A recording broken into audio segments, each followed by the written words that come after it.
नमस्कार, स्वागत है आपका कैपिटल टीवी में। बंगाल में जीत क्या मिली, ममता बनर्जी के अरमान आसमान छूने लगे। भतीजा एंड गुंडा कंपनी के दम पर ममता अब मोदी को राष्ट्रीय स्तर चुनौती देने की गलतफहमी पाल रही हैं। आखिर क्या दीदी का नया खेल, इस रिपोर्ट में देखिए। गलतफहमियों के सिलसिले आज इतने दिलचस्प हैं कि जैसे ईंट सोचती है दीवार मुझ पर टिकी है, वैसे ही बंगाल की सीएम ममता दीदी ये सोचती हैं कि वो बंगाल की राजनीति से ही देश की राजनीति चला लेंगी। क्योंकि बंगाल में ममता एंड कंपनी ने अपनी गुंडागर्दी के दम पर जीत क्या हासिल की, दीदी तो राष्ट्रीय स्तर पर पीएम मोदी को चुनौती देने का सपना देख बैठी। इतना ही नहीं, ममता दीदी ने अपने गुर्गों के साथ मिलकर राष्ट्रीय स्तर पर रणनीति बनानी शुरू कर दी।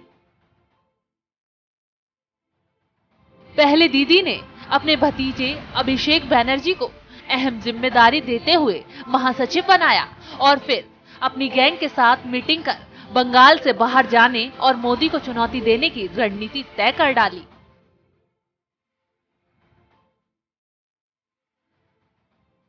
शायद ममता ये भूल गई हैं, जैसे उन्होंने बंगाल में अपनी गैंग के साथ मिलकर हिंसा फैलाई, लोगों को डराया धमकाया, हिंदुओं पर अत्याचार कर कुर्सी कब्जाई, वैसे ही वो देश पर भी कब्जा कर लेंगे। लेकिन ये उनकी सबसे बड़ी गलतफहमी है,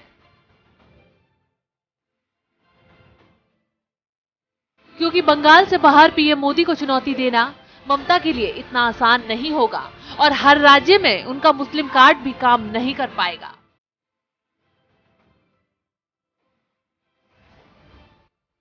वैसे भी ममता हिंदी और हिंदुओं के खिलाफ जहर उगलती रही हैं। उनकी हिंदुओं के खिलाफ हिंसात्मक रणनीति से लाखों हिंदू बंगाल से पलायन कर चुके हैं और लाखों ममता के खिलाफ आवाज उठा रहे हैं। लेकिन फिर भी ममता ने बड़े सपने देखते हुए पार्टी के साथ बैठक की शुरुआत कर डाली है।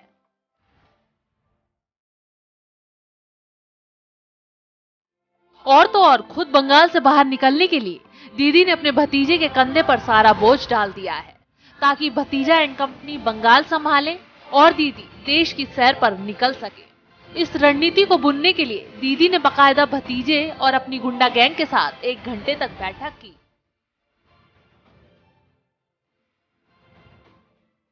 लेकिन ममता के लिए बंगाल से बाहर निकलना इसलिए भी मुश्किल होगा क्योंकि बंगाल के अलावा किसी भी राज्य में टीएमसी का कोई जनाधार नहीं है और लेफ्ट के बड़े नेताओं ने भी दीदी को नकार दिया है। दीदी के हिंसात्मक रवैये और हिंदुओं पर अत्याचार के फॉर्मूले की पूरे देश में किरकिरी हो रही है और दीदी बंगाल छोड़ देश की सैर के अरमान सजा रही है, मोदी को चुनौती देने की रणनीति बना रही है, जो मुमकिन ही नहीं नामुमकिन है।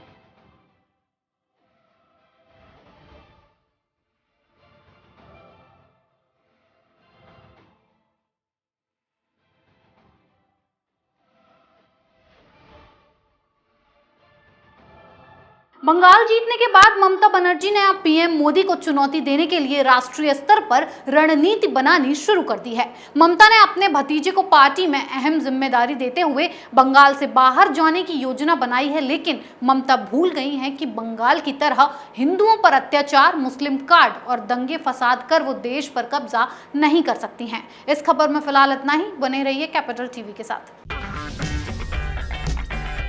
अगर आपको हमारा वीडियो पसंद आया हो तो इसे लाइक करें, हमारे चैनल को सब्सक्राइब करें और हाँ, बेल आइकन दबाना ना भूलें ताकि आप तक हमारे वीडियो की नोटिफिकेशन पहुंचती रहे। आप अपना सुझाव हमें कमेंट बॉक्स में दे सकते हैं। हमारे साथ जुड़ने के लिए शुक्रिया।